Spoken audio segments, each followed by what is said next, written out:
I bought all these motors from hobbyking a few months ago, but haven't managed to use it until now as I was waiting for the parts to arrive.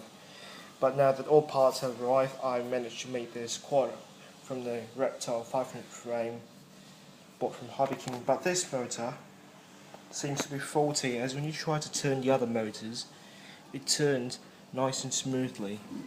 However, when you try to turn this one, you can hear this rattling noise and you can actually feel the force. If you try to turn it, the force is actually trying to hold this motor down, and that's not the normal forces you can actually feel while turning these motors. Just to show you that the forces did not come up, the sound, did not came out from this propeller, is that I'm gonna change the propeller to the same type.